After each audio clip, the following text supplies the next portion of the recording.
What's up? What's going on YouTube? It's your boy the Light Gamer. I'm back to another YouTube video. We're gonna be reacting of how sneakers are made in factories. Let me know what y'all think, man. Let me know you guys' favorite candy. You guys like sneakers or no? I personally like sneakers, one of my favorite candies, but more of my most favorite candies is Reese's peanut butter. It's crazy. It's up here in the right hand corner, but we're reacting today to how sneakers are made. So let's go ahead and check it out. And let me know what you guys think of the process. Let me drop a like for them, and let's start it up.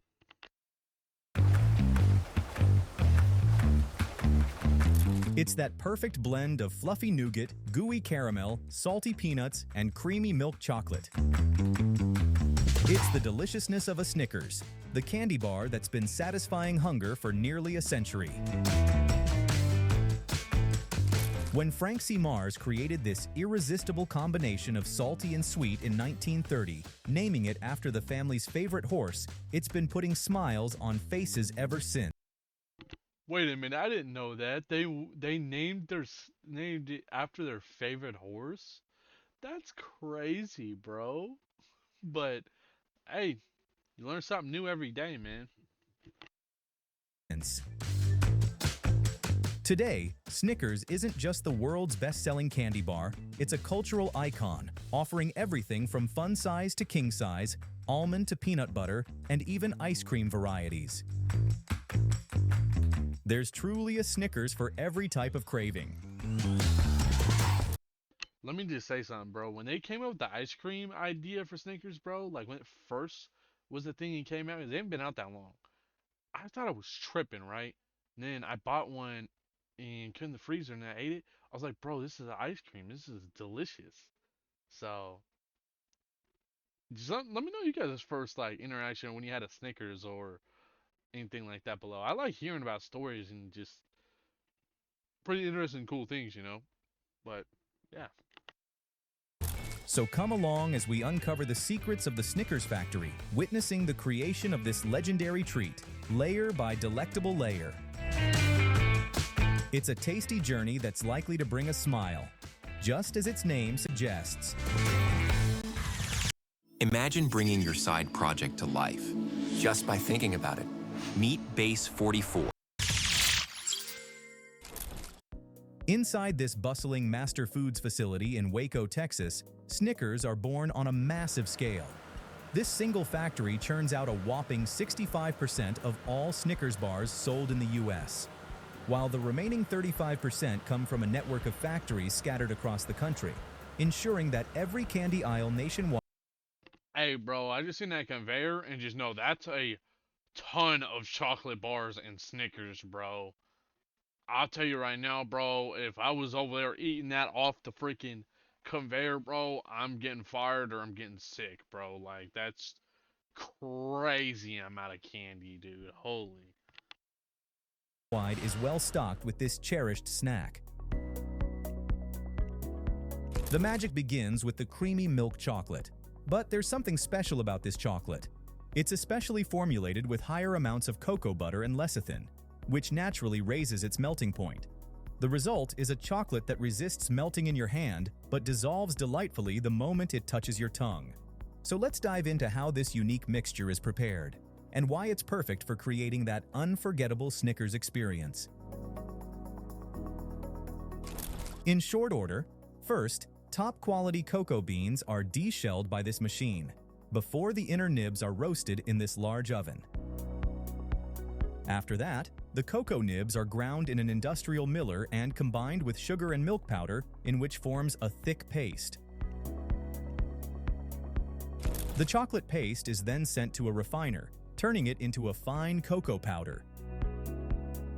From there, the powder is conveyed to another large mixer called a conch. Inside the conch, large arms churn the powder while additional cocoa butter and lecithin are added in, creating this creamy liquid mixture. Finally, the chocolate is tempered, a unique heating and cooling procedure that allows for a more uniform crystallization of the cocoa butter within the chocolate. This step also gives it a higher melting point, preventing it from melting too quickly when it's held in your hand. If you're curious to see a chocolate making Okay, I always wondered about that, right? Like why when you eat a Snickers it doesn't melt like other candy does, or why it didn't melt so fast. So that's kind of good to know, but I've had times when it's in a vending machine that when it's worse, so like that's the annoying part. But I get that because if it's in a hot, heated area, that's why it does that. Process in more detail, check out the link in the description below. As the milk chocolate tempers to perfect its silkiness, the factory busily prepares the other key ingredients for Snickers bars, starting with the fresh roasted peanuts. This 2,000-pound bag of raw, deshelled runner peanuts is hoisted up and fed into a large funnel called a hopper, which feeds a conveyor belt that carries the peanuts onward to the roaster. It's estimated this factory can use about 21 acres worth of peanuts for making Snickers bars daily. The peanuts are then transferred to this specialized conveyor system that oscillates from side to side, ensuring each nut will receive equal exposure to the heat as they progress into this massive 150-foot convection oven. Once inside, the peanuts undergo a 30-minute roast at 350 degrees Fahrenheit, unlocking the deep, rich, nutty flavors that make Snickers bars so irresistible. While the peanuts travel through the oven, the Snickers creamy caramel is being prepared in the kitchen area of the factory. The process starts in this large industrial 800-pound vat, where corn syrup, butter, condensed milk, sugar, and salt are mixed and brought up to temperature. The mixture is then caramelized in this vacuum kettle at temperatures of around 250 degrees Fahrenheit for 20 minutes. Carefully That is hot as fuck. Holy shit, dude! Just watching the process is crazy though. How the peanuts are made and just all this. And now you're on the caramel. Excuse me. monitored to prevent burning while ensuring the perfect consistency. Near the end of the cooking process, vanilla extract is added in to enrich the caramel taste, and emulsifiers like lecithin are added to make it smoother and more stable. This mixture is then cooled to achieve the right viscosity, ensuring that each layer of caramel in the Snickers bars is velvety and rich. The entire process can take up to 45 minutes in total, so while the caramel is cooking, the nougat is made in a different part of the factory. Crafting that chewy, sweet center of a Snickers bar begins with this delicate art of nougat making. Inside this large vessel, corn syrup, sugar, salt, and water are blended together and heated to a precise 250 degrees Fahrenheit. This syrupy concoction forms the base of what will become the nougat's super sweet core. The next step sees this hot syrup carefully combined with fluffy, beaten egg whites, transforming into an airy, creamy delight. To achieve the perfect consistency, the mixture is then mechanically stirred and cooked further at 270 degrees Fahrenheit, striking a balance that allows the nougat to set just right, firm yet pliable. However, this process is a delicate dance against moisture levels though. Too much humidity in the air will cause the sugars to draw in water, potentially requiring the heat to be raised to maintain the nougat's ideal texture.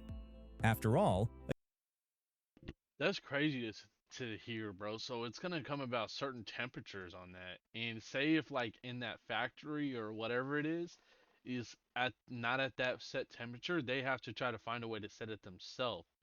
So there's just a lot of process in making these candies and stuff like this in these type of factories. But achieving the precise firmness is critical. Anything too soft wouldn't be the perfect chewiness expected in every bite of a Snickers. After achieving the ideal fluffiness, the nougat is transferred to this screw mixer where it's combined with freshly ground peanut butter, infusing each Snickers bar with a burst of nutty flavor that's hard to resist. Once the peanut butter and nougat is fully mixed, it travels along an elevated conveyor belt at the top of the factory. This trip also allows the nougat to cool down a bit before the next step. By the time the nougat and peanut butter blend had reached its peak, it had been heated to a precise 195 degrees. At this point, the elevated conveyor deposits the mix into a large hopper. where gravity takes over, dropping the warm mixture between a pair of two giant rollers below, which are chilled to a frosty 24 degrees Fahrenheit. This machine, called a sheeter, will press and cool the mix simultaneously as it passes through the middle. The sudden chill causes the nougat to stick to the rollers, forming a delicate skin on the cold metal, an important step that shapes the nougat into its final width. As the rollers spin, a blade scrapes the nougat off, settling it onto a stainless steel conveyor belt below.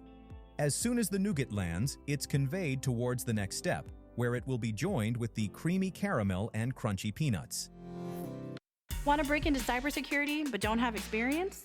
The Google Cybersecurity Certificate uses real-world scenarios. Dude, that's a whole process just to make a Snickers bar, but I mean, there's a reason to it, and like they said, he doesn't have that texture. Some people aren't gonna like it, so that's insaneness, though.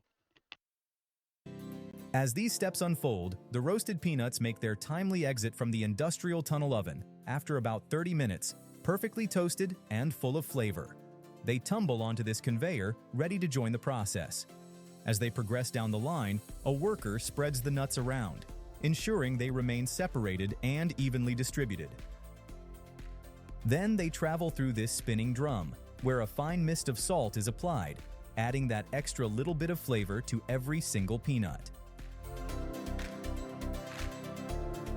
Meanwhile, over in the kitchen area, having achieved a perfect smooth and creamy texture, the hot caramel is ready to join in on the fun.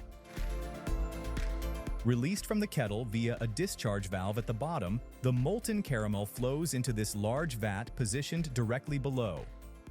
Once it's filled, the vat is then raised and carefully poured into a depositor. This mechanism directs the flow into a tube that ultimately feeds into a screw auger where the hot caramel will meet the freshly roasted peanuts. At the same time, the freshly roasted and salted peanuts fall from the salting conveyor into the warm caramel below. As they land, the auger continuously turns, perfectly mixing the caramel and nuts into a delightful sticky mixture. This harmonious blend is then pushed forward by the screw auger, moving the mix seamlessly towards the next stage. After a thorough mixing, the deliciously gooey mixture of peanuts and caramel gently cascades from the auger onto a giant rotating metal drum called a cooling roller that's chilled to about 24 degrees Fahrenheit. At this stage, the caramel is still a bit too runny, so the roller evenly distributes and thins out the mix, all while cooling the caramel to a more manageable consistency. This step is pivotal in transforming the gooey mixture into a uniform, even sheet, perfectly primed for the next assembly phase. Now it's time to unite the two delicious layers. First, a large blade carefully scrapes the layer of caramel and peanuts from the cooling roller, while it falls directly atop the nougat layer moving along the conveyor below. Together, they then pass beneath a pressing roller, which seamlessly integrates them into a single, uniform slab at the ideal thickness. The combined caramel and nougat slab then enters an enclosed refrigerated tunnel, where it's cooled to a stable 65 degrees Fahrenheit.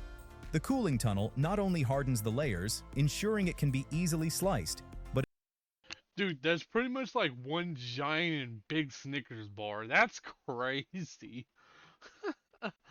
Just watching the process, and I just want to think or wonder what made them think about this idea to try to make candy or a candy bar or Snickers like this, bro. Like, just that's that's interesting. It really is. You learn a lot just watching stuff like this. it also harmonizes their flavors, making each bite a perfect balance of salty and sweet, chewy and crunchy. After cooling, the slab progresses and next encounters the slitter machine. Equipped with 19 rotating blades, this machine efficiently divides the large slab of nougat, caramel, and nuts into 38 manageable strips. As the lengthy strips advance, they encounter these sharp, guillotine-like blades. These blades slice through each strip, cutting them in the opposite direction to form individual 4.5-inch bars. Each bar is now perfectly sized for its final coating of luscious milk chocolate. Find games easier than finding your remote. Get 100 plus channels of. Speaking of chocolate, let's circle back to where our journey began, where the creamy milk chocolate has just completed its tempering process and is now smooth and velvety. It's now directed into two enrobing machines, ready to envelop the bars in a rich chocolatey goodness. Initially, they pass through the bottom enrober, which immerses their base in a shallow pool of milk chocolate, laying the foundation for total coverage. Following that, they proceed under the full enrober, a magical machine that wraps each bar completely in a luxurious layer of silky smooth chocolate. It's at this point that they start to take on that iconic look of a Snickers. As the chocolate starts to set, the bars move across these vibrating grates, which help distribute the chocolate evenly over the entire bar and eliminate any air pockets. But it doesn't stop at just a coat of chocolate. The coating, still soft and malleable, pass under this decorative roller machine that gives each Snickers its secret signature swirl on top. Next time you unwrap one, be sure to look for it yourself. After receiving their signature swirl, the bars enter this cooling tunnel, allowing the chocolate coating to fully solidify and preparing them for their final wrap. Following their journey through the cooling tunnel, the Snickers bars are now finally ready for packaging. Here, each bar is enveloped in the iconic Snickers wrapper, a specially designed plastic that ensures freshness. This wrapping machine, equipped with heat-sealing technology, I just gotta say, I gotta say, if I was at Workers, bro, I'm sorry, I'd be getting in trouble. I would be grabbing and eating a Snicker every once in a while, bro. Start to get hungry, man. Or I have to tell someone, hey, man, I gotta go on lunch, or I'm gonna start eating a Snickers, bro. Because I'm not me when I'm hungry. can seal the edges at an impressive rate of up to 1,000 bars per minute, efficiently preparing them for shipment. And from here, they're not just headed to candy aisles. They're embarking on a global mission to conquer cravings, one satisfying bite at a time. Thanks for watching Made Vision. We'll see you soon. That's really interesting how they make chocolate bars, man. Well, that's gonna be it from here for me, guys. Let me know your opinion on it. How do you feel? What do you think about how Snickers chocolate bars are made, man? Anyways, be sure to drop a like on the vid, subscribe if you're new to the channel, leave a comment on your opinions and things below on the channel. I'd appreciate it. And until next time, it's been your one young boy Delight or Delight Gamer, and I'm out, guys. Peace.